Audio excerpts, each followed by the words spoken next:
So we've been looking at how computers can represent different types of information in binary. So we've looked at numbers and characters and strings of characters, and now we want to look at instructions. This is the most complicated one, and we won't do too much with this, but I just want to give you an idea of how instructions can also be represented in binary.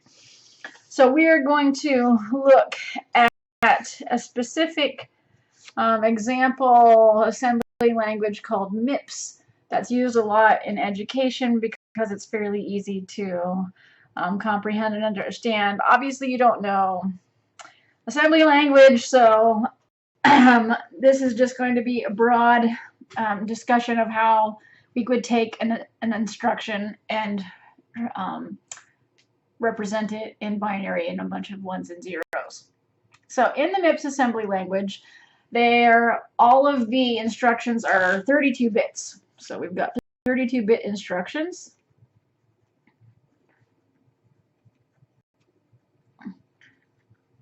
Okay, so it's a 32-bit processor or 32-bit architecture. You've probably heard those kinds of words before. And there's the 32 bits can be broken down into a few different formats depending on the type of instruction. So there's 3 different types: an R-type instruction that's used for the arithmetic instructions, an I-type instruction that's used for transfer and branch instructions, as well as instructions that have an immediate value. Immediate is just another name for constant. And then a J-type instruction that's a kind of instruction that says jump, and it tells you where the address of the next instruction to execute is going to be, that kind of thing, so that you can do that kind of repetition and conditional execution that we've talked about before. That's what the jump allows you to do. Okay, so the instructions are broken down. Each of them start with something called an opcode that tells what the instruction actually is.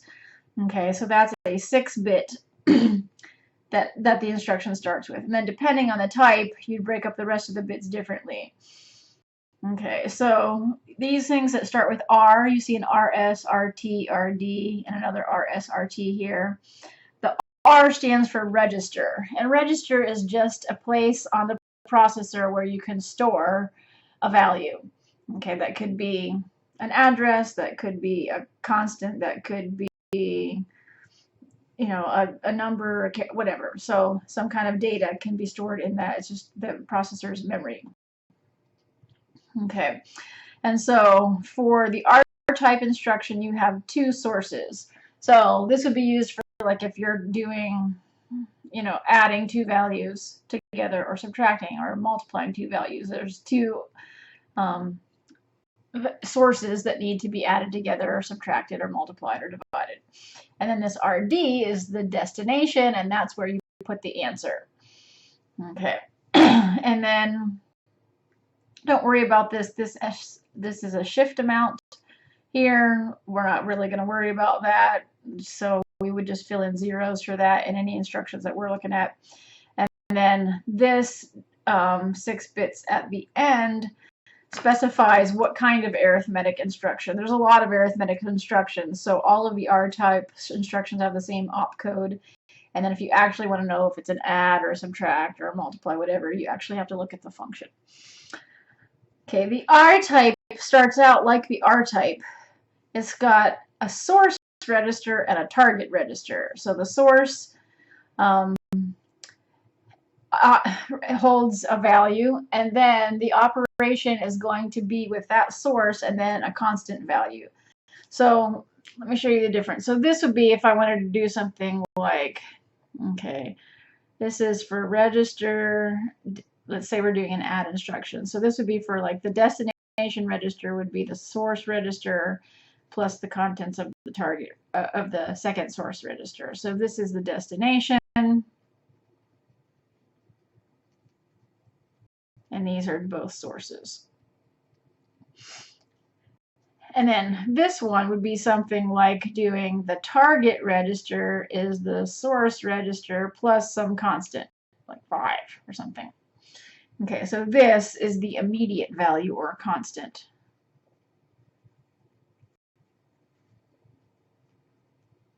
That's involved in their operation. So it's not two registers, it's not two things in memory that are where you have to go look up the values that are being added. One of them you look up in memory, the other one you just know it's the number 5. Okay, so that's what the I-type instruction would be used for. And then the J-type, there's an opcode for the instruction and then an address of where you want to go. Okay, so here's a whole list of a bunch of different kinds of MIPS instructions, arithmetic instructions, logical instructions. Okay, those take care of the math operations, data transfer. This is for putting things in and out of memory. And the branches and jumps are for that kind of conditional execution and repetition that we've talked about before. I'm not going to really go into the details, just looking at the format. We're going to look at an add instruction and an add immediate instruction because this is an R-type instruction and this is an I-type instruction. And then we're going to look at just a plain old jump, which is down here because that's a J-type instruction. Okay. And so we'll just look at those 3 instructions. So the add instruction would have a format like this. Add, and then whatever comes after the $sign specifies the register. Okay, so this would mean I'm going to take registers 2 and 3, add them together, and put them into register 1. Okay, so notice here the meaning is told. Okay, register 1 is the destination, and 2 and 3, those are the sources. Okay, so let's say we were going to do that instruction and convert it into binary. Okay, so it's going to be 32 bits. And I have these here. All right, so this is an R-type because it's arithmetic. And so for the R-type, the first 6 bits are the opcode. Okay, so we have a 6-bit opcode. And then we have a source register and a target register. Each of those are 5 bits. So we have a 5-bit source 1.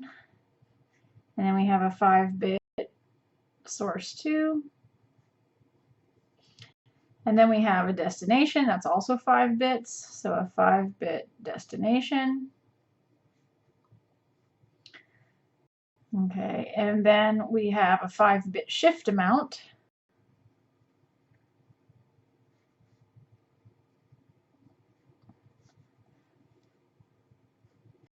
And then we have a 6-bit function. Okay. So this is R-type. This table right here shows us the binary opcodes for R-type. So, or for any instruction. So here we find R-type. Okay, so every R-type has an opcode of 0, 0, 0, 0, 0, 0. So read the column first and then the row. So 0, 0, 0, 0, 0, 0, 0. That stands for R-type. Okay. And now if we look at the 2 sources, remember, if we go back to this previous page here, these are the sources. So this will be source 1 and this will be source 2. And then this one is the destination. Okay, so 1 is the destination and 2 and 3 are the sources. So we would, since these are both sources, okay, we would put the binary number 2 in the source 1 field. So we would put 0, 0, 0, 1, 0. And then the binary for 3 in source 2 field. That's 0, 0, 0, 1, 1. And then this one is the destination. So in the destination field, we would put the binary representation of 1, 5 bits. 1, 2, 3, 4, and then a 1. Okay. Don't worry about the shift amount. We're not going to do anything with that one. Okay, and then the 6-bit function code, we want to, this is the part that's going to specify that it's an add instruction. So this part tells us it's R type. And then there's a table here for all the different R type instructions that do mathematical operations. So this part is going to have to tell us it's an add. So we go into this table and find add. Okay, well here is add. So the function field for add will be 1, 0, 0, 0, 0, 0.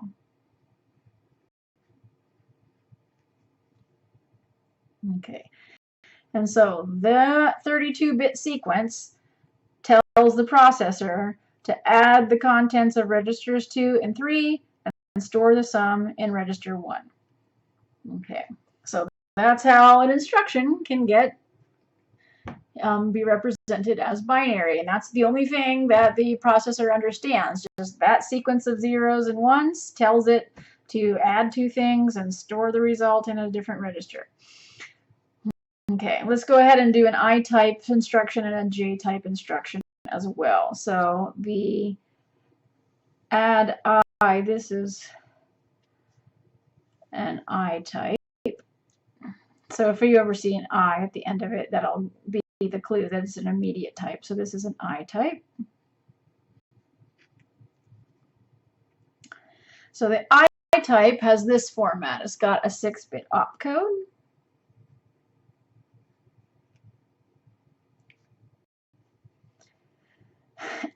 And it has a 5-bit source and a 5-bit target. So 5-bit source and a 5-bit target. And then the remaining 16 bits are the immediate value, a 16-bit, and I'll just say constant. Okay, that's what immediate means. Okay, so here's the instruction. Add immediate, register 4, register 5, 10. And if you can go back at the previous page and look at what that looks like. Here's add immediate. This one, their example was 1, 2, and 100, but notice the first one is the destination, and the things that are being added together is register 2 and the constant value. So if we take that same sort of pattern over here, it's register 5 and 10 that are being added together. So this is the source. Okay, and the contents will be stored in the target register 4. Okay, so add immediate. If we look in our opcode table, it is, maybe I'll do this in a different color so you can see it. Here it is in orange. So add immediate it's not an R type, notice, so it will have its own opcode in here. So it's 0, 0, 1, 0, 0, 0. This is opcode. And then the source we decided was register 5, so we need to have the 5-bit representation of 5, which is 0, 0, 1, 0, 0, 1. And then the target register is register 4, so we need a 5-bit representation of the number 4, so that's 0, 0, 1, 0, 0. And then remaining 16 bits are for the constant. This is 10, this is the constant. Okay, so 10 is 1, 0, 1, 0. That's only 4 bits. And so we need to fill up the remaining 12 bits with zeros. So that's 1, 2, 3, 4, 5, 6, 7, 8, 9, 10, 11, 12, 13, 14, 15, 16. So that would be the 32-bit binary representation of add the contents of register 5 and the constant 10 and put the sum into register 4. Okay, and finally let's look at a jump instruction, which is a J type.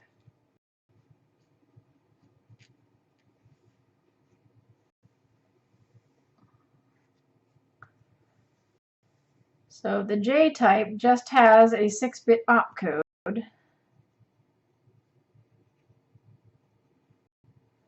And the remaining 26 bits are a target.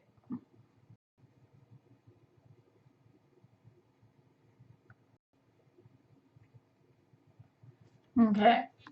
And so, once again, we got to go look for the opcodes. So our table up here is opcodes.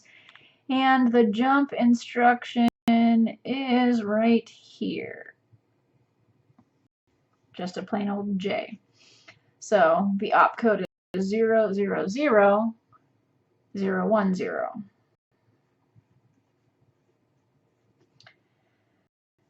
And then the 26-bit address. So I wrote this address in hex so it would be easier for us to translate. So C is like 12. 12 is 1100. 0 is just 0, so we need 4 zeros to convert this into binary. Remember, to convert hex into binary, we just replace each character with its 4-bit representation. Okay, a 4, a hex 4 would be 0100. And then A is like 10, so that would be 1010. Okay, so that would be 16 bits, and the rest of them we'll just have to fill up with zeros. So the remaining 1, 2, 3, 4, 5, 6, 7, 8, 9, 10 bits would be zeros. So that would give us a jump, and then the address that we want. So that just basically says go, the next instruction you need to do is at this address. So jump there. So that just tells you where to go to get the next instruction you need to do. All right. So you don't need to know assembly language or what any of these instructions really mean to understand the concept of representing them as strings of ones and zeros, but hopefully this gives you an idea of why people don't program in machine code, because you would have to go through this tedious process of for every instruction and encoding it as a string of ones and zeros, and that is just very, very time consuming and error prone. And so this is a good exercise to make us thankful that we do not have to program in machine code or really even in assembly code in this class, and we get to use a high-level language. Okay, so hopefully these last 3 videos have taken a little bit of the mystery away of how computers can do everything in binary, everything in ones and zeros. It's just there's a way to represent everything in ones and zeros. We haven't done an exhaustive list of everything that computers have to represent, but hopefully it gives you a good overview and an idea that it really is possible for computers to do everything with just a bunch of ones and zeros.